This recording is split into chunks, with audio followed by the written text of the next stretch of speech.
The narcissist's burden. Each and every narcissist has a burden. The burden of the attainment of the prime aims. That is, fuel and control, character traits, and residual benefits. The weight and extent of that burden varies from narcissist to narcissist, dependent upon the relevant school. Of course, lesser and mid-range narcissists know nothing of this burden, know nothing of the fact that they must attain those prime aims. They, of course, sense, at an unconscious level, a threat to control which manifests in different ways. A sense of unease, a sense of irritation, anger, frustration, fury. They sense the absence of fuel, the chasm yawning, waiting to swallow them whole. They feel that nagging itch that somehow is always needing to be scratched.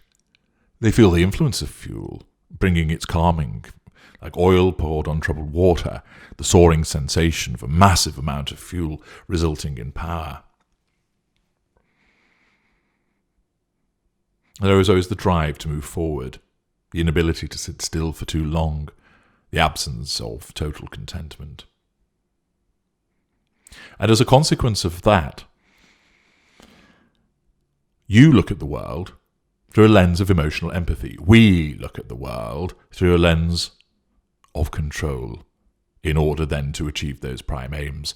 Lesser and mid-range narcissists don't know that they look at that world in that way.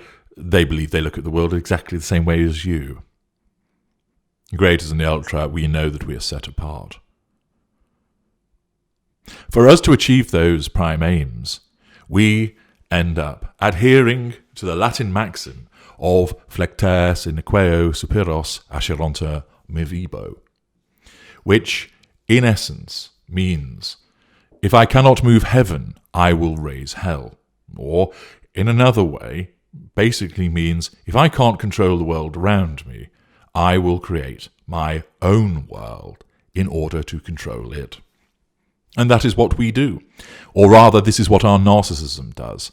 It creates a different world within which we are ruler and you are subjects. It creates a different perspective, the narcissistic perspective, so that we see you as the ones to be controlled and that we are the controllers. And it does that in the unconscious of the lesser and mid-range narcissists and in the conscious of the greaters and the ultra. We are the ruler of this kingdom, and a crown sits atop our heads as we look out upon our kingdoms. The nature of those kingdoms vary indeed. But inside my gilded tower I remain, behind those fearsome double doors that are locked 4 times and triple barred. I sit on my throne, which has been fashioned from the souls that I have stolen, and bound to this edifice of dark steel and jagged glass. I hear the low moan of their captivity as I sit and regard my lands, which stretch away north, east, south, and west. From this vantage point I see all things, and I am seen by all, reminding them of who I am and why I am their better. I am chosen to lead and rule, and they must always exhibit suitable respect and loyalty to me, or suffer the same fate of those who now provide my seat. I know there are pretenders out there who would seek, through their perfidious ways, to storm my citadel and unseat me. I know their plans. I know their schemes of treason. Their seditious whispers come my way, carried to me by the ever-loyal crows that flit hither and thither, spreading my dark messages and feeding me the responses which I greedily feed upon by way of much-needed sustenance.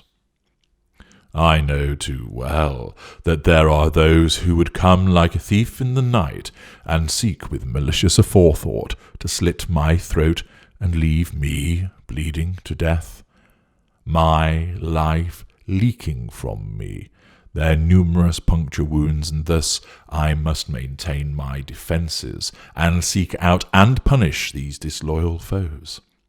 I know their game, and I have them in my eye. They cannot reach me here, though. My dedicated lieutenants guard the route to this citadel, and they will reject all those who approach me with false intentions. I know they will not swerve from protecting their master, for I fashioned them in my own image in order to enable them to fulfill their roles. Equipped with blackened weapons that slice and tear, they will cut down any who dare to cause me harm. None are ever able to land that fatal blow against me, though.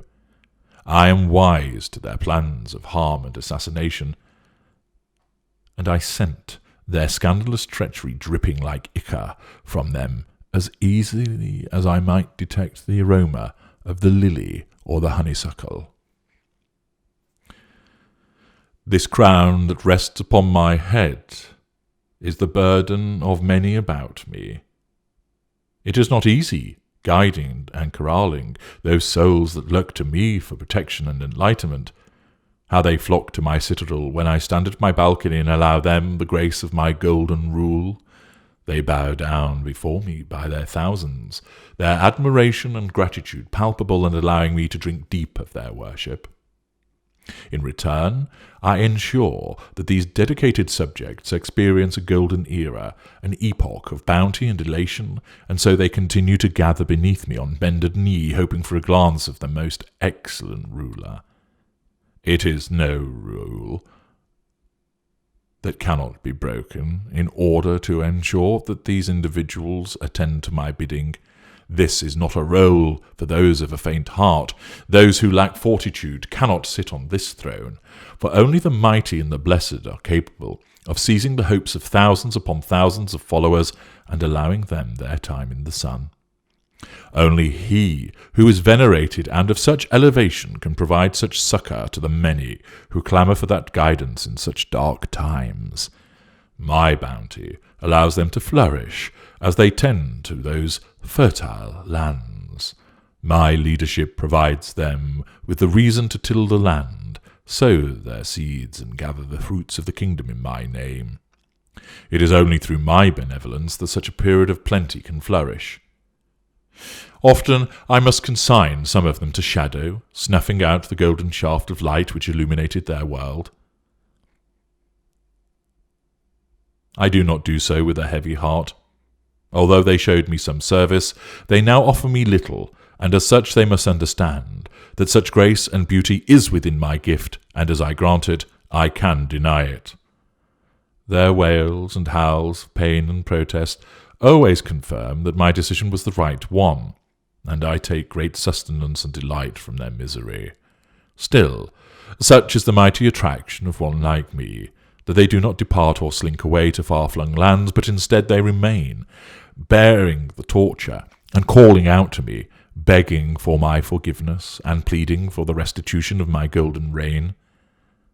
I am not an evil man, though many spread such lies that I am, and as such I will, from time to time, allow that life-giving and benevolent golden light to grace their lives once again, and their relief and gratitude is most edifying.